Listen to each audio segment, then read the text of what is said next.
আসসালামু আলাইকুম, ট্রিট সেভার ভিডিওতে সবাইকে স্বাগতম। গতদিন আমরা BitLocker-1 প্রবলেমটা সলভ করছি। আজকে আমরা BitLocker-2 প্রবলেমটা সলভ করব। এখানে আমি বের করে রাখছি এটা BitLocker-2 যে এখানে একটা র্যাম দিছে, একটা ডিস্ক ইমেজ দিছে।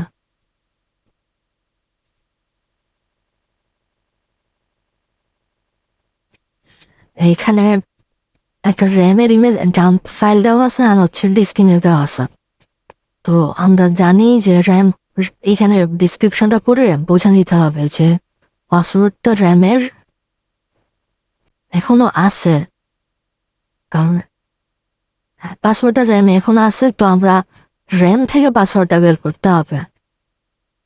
আর এখানে দেওয়া আছে ভলাটালিটি প্লাগ ইন, তার মানে এটা র্যাম ইমেজ দিয়ে আমাদের লাগবে, ডিস্ক ইমেজ দরকার পড়বে না খুব সম্ভবত, আমি শিওর না, দেখা যাক কি হয়।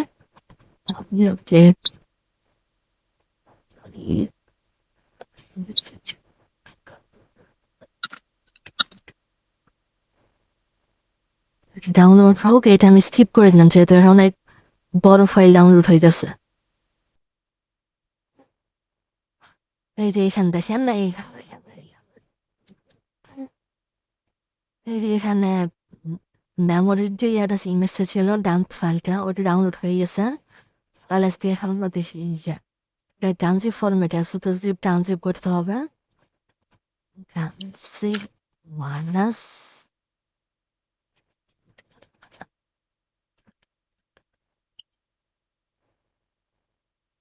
এটা অনেক বড় ফাইল, তো এর জন্য লেট করতেছে। আমি এখানে একটু স্কিপ করে দিলাম।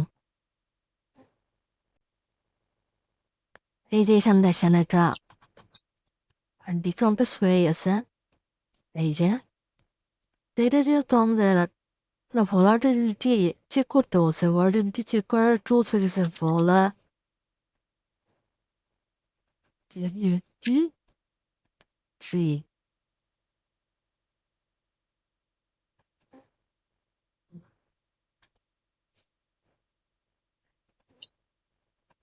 আচ্ছা, ভলাটিলিটি চেক করার আগে আমরা স্ট্রিংটা চেক করি। স্ট্রিং এর ভিতরে থাকতে পারে ফ্ল্যাগ।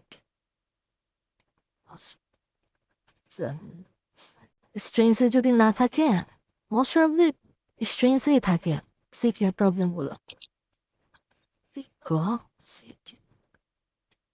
ফিল্টার করে একটা স্ট্রিং চেক করি।